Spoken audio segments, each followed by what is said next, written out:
بسم اللہ الرحمن الرحیم۔ السلام علیکم رسپیکٹڈ ویورز، میں آپ کو آپ کے اپنے پیارے چینل ہائی کیئر سلوشن میں خوش آمدید کہتی ہوں۔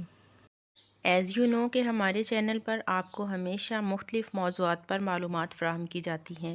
اسی چیز کو مد نظر رکھتے ہوئے میں آج آپ کے سامنے ایک ایسا ٹاپک لے کر حاضر ہوئی ہوں جو کہ نہ صرف میرے، آپ کے بلکہ پوری دنیا میں رہنے والے تمام افراد سے منسلک ہے۔ تو آئیے بات کرتے ہیں ہمارے آج کے ٹاپک انفلیشن پر۔ آج کے زمانے میں کوئی بھی انسان ایسا نہیں جو بڑھتی ہوئی مہنگائی سے پریشان نہ ہو۔ ویسے تو مہنگائی ایک بین الاقوامی مسئلہ ہے۔ دنیا کے سبھی ملکوں میں ضروریات زندگی کی چیزوں میں روز بروز اضافہ ہو رہا ہے۔ بڑی حد تک یہ ایک فطری عمل بھی ہے، کیونکہ دنیا کی آبادی میں جس تیزی سے اضافہ ہو رہا ہے اس رفتار سے چیزوں کی پیداوار میں نہیں ہو رہا۔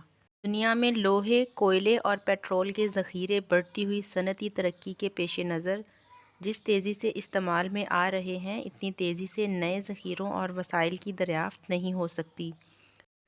غرض یہ چند عام حقائق ہیں جو دنیا کی بڑھتی ہوئی مہنگائی کو سمجھنے میں ہمیں مدد دیتے ہیں۔ لیکن پاکستان میں مہنگائی کا مسئلہ دنیا بھر کے سبھی ملکوں سے زیادہ شدید اور تشویشناک ہے۔ پاکستان بنیادی طور پر ایک غریب اور پسماندہ ملک ہے جو آزادی کے بعد سے لے کر آج تک جدوجہد میں لگا ہے، مگر بہت ساری جائز و ناجائز وجوہات کی بنا پر ترقی کے تمام منصوبے پایہ تکمیل تک پہنچنے سے پہلے ہی ناکام ہو جاتے ہیں۔ آج پاکستان میں بھوک، مفلسی اور بدحالی کا مسئلہ جتنا اہم ہو گیا ہے شاید پہلے کبھی نہیں تھا۔ ان حالات کے پیش نظر جمہوریت اور سوشلزم کے بلند و بانگ دعوے اور اس کی رہنماؤں کے وعدے عوام کے لیے ایک سراب سے زیادہ حقیقت نہیں رکھتے۔ IMF سے معاہدے کے نتیجے میں مہنگائی کا جو بڑا طوفان آیا ہے، اس نے لوگوں کی چیخیں نکلوا کے رکھ دی ہیں۔ اس سے پہلے بھی مہنگائی ضرور ہوتی رہی ہے، مگر اس بار کی مہنگائی نے تو سب کی کمر توڑ کے رکھ دی۔ غریب تو غریب، مڈل کلاس اور لوور مڈل کلاس کے لوگ بھی اس صورتحال سے شدید پریشان ہیں، اور یہ لوور مڈل کلاس وہ لوگ ہیں جو کبھی مڈل کلاس ہوا کرتے تھے۔ بہرحال آپ کہیں بھی چلے جائیں، عوام آپ کو سخت پریشان نظر آئے گی۔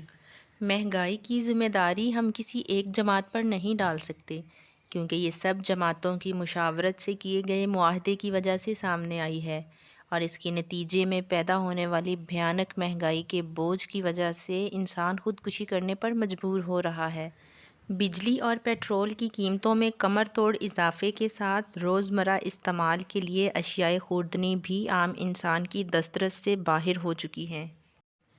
عوام کو یہ شکایت ہے کہ صنعت کاروں اور تاجروں سے اربوں کروڑوں کی آمدنی پر برائے نام ٹیکس وصول کیا جاتا ہے، یا پھر وہ ٹیکس دینے کو تیار ہی نہیں ہوتے۔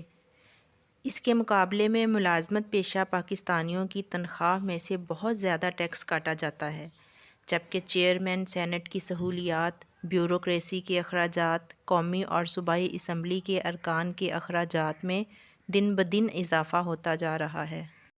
پریشان حال لوگ صرف جھونپڑیوں میں نہیں رہتے، بلکہ کرائے کے گھروں میں بھی مقیم ہیں، جن کو اپنی معمولی تنخواہ میں سے مکان، بجلی، گیس کا بل اور اس کے علاوہ دال، آٹا، سبزی اور گھی بھی خریدنا پڑتا ہے۔ بظاہر بہتر نظر آنے والے لوگ بھی جب گروسری کرنے جاتے ہیں تو قیمتیں سن کر انہیں بھی پسینہ آ جاتا ہے، کیونکہ یہ سفید پوش ہیں اور انہوں نے اپنی سفید پوشی کا بھرم رکھنا ہوتا ہے۔ چپ چاپ اپنی ضروریات سے بھی کم اشیاء خریدتے ہیں اور گھر واپس آ جاتے ہیں۔ دوسری طرف اگر ہم اپر کلاس کی بات کریں تو ان کی عیش و عشرت، گاڑیاں اور محل دیکھ کر یقین نہیں آتا کہ وہ پریشان حال لوگ جو مہنگائی کی چکی میں پس رہے ہیں، کیا وہ بھی اس ملک کا حصہ ہیں؟ اگر ہم غور کریں تو ہمیں پتہ چلے کہ PIA سمیت ہمارے کئی ادارے تباہ ہو چکے ہیں، اور ہاں، یہ جتنی بھی باتیں میں آپ کے سامنے ڈسکس کر رہی ہوں یہ آج کی نہیں بلکہ کئی سالوں کی بوئی ہوئی فصل ہے جو ہم آج کاٹ رہے ہیں۔ نو ڈاؤٹ کہ مہنگائی عالمی سطح پر بڑھ رہی ہے، مگر بے جا مہنگائی کی وجہ یہ ہے کہ اس کو کنٹرول کرنے والا سسٹم ہی خراب ہے، اور مجھے یہ بہت دکھ سے کہنا پڑ رہا ہے کہ اگر صورتحال یہی رہی تو ہماری قوم کا مستقبل بہت ڈراؤنا ہے، کیونکہ روزگار کے مواقع دن بدن کم ہو رہے ہیں، آبادی بڑھ رہی ہے، دوسری طرف مہنگائی میں شدید اضافہ ہو رہا ہے۔ لوگ بھوک سے مر تو رہے ہیں مگر اس قدر بے حس ہیں کہ اس اندھے سسٹم کے خلاف آواز نہیں اٹھاتے۔ اپنے ضمیر کو جگائیں، اپنی آواز خود بنیں۔ اگر آپ اپنی اور اپنی آنے والی نسل کی بہتری چاہتے ہیں تو اس اندھے سسٹم کو سپورٹ کرنا بند کریں۔ بس آپ ان اقوام کی تاریخ پڑھ لیں کہ جب ظلم سہتے سہتے ایک دن جاگ جاتے ہیں اور پھر چین سے سونے والوں کی نیندیں حرام کر دیتے ہیں۔ خوش رہیں، آباد رہیں، دعا میں یاد رکھیے گا، اللہ نگہبان۔